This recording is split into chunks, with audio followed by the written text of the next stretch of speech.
going to pull the head off now and have a look. Softly, softly up the top of the studs. Ooh. Right. Washer carefully out of the exhaust there. And the other exhaust to the side. Just make sure we don't lose them. Okay. So guys, now we can have a proper look. You can see the top of the piston is really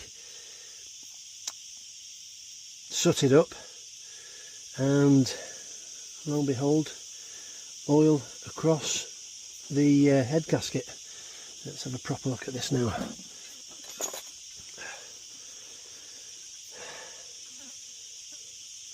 So guys, against all odds, we may have a result.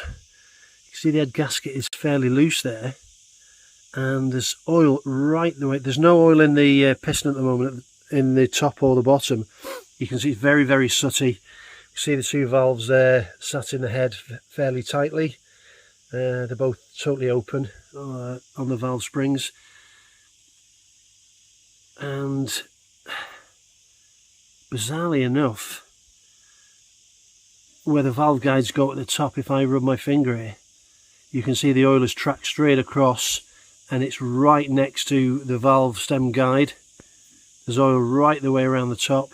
The gasket is not at all compressed, it's fairly loose.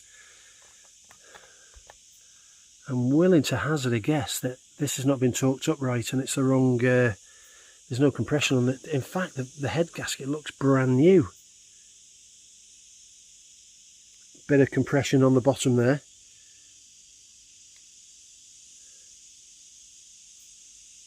Alright, we'll closely inspect the valves and have a look at them. But the way that was sat on there and the way this is covered in oil, put that back on, to me, and the way it came off, it was super loose when it came off. I'm guessing, guys, that the head wasn't torqued down, whoever's previously been messing around with this. And a couple of options here. It could have, although it wasn't weeping anything that was visible from this head across, it's obviously been tracking into the valve guides and getting down. So fingers crossed that these valves now, when I take the collets off the top, are pretty good, and we may get a result with this. It might be even easier than I thought. The gasket set's on the way anyway, so we shall see. I'll investigate further and I'll get back to you guys.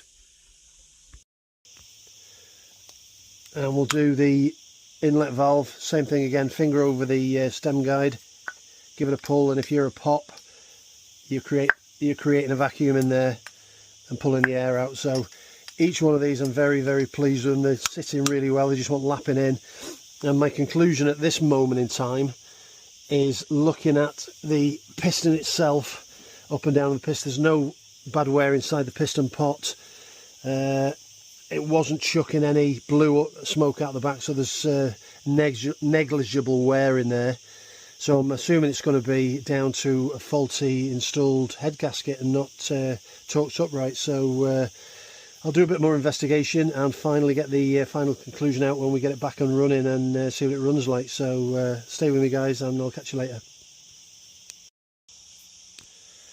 So guys, valve guides seem perfect.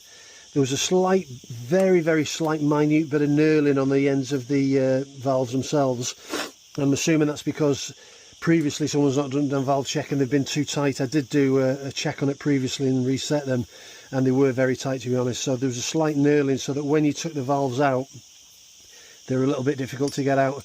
Now the ideal way to test the valve guides, if there is a good seal on the valve guides, I've got to lap these in yet, guys. So if you place your finger over the valve guide when you get the valve to a certain height, so that's the exhaust valve, that size, so exhaust valve, and if you pull it out and you get a pop, it shows there's a vacuum in that stem guide.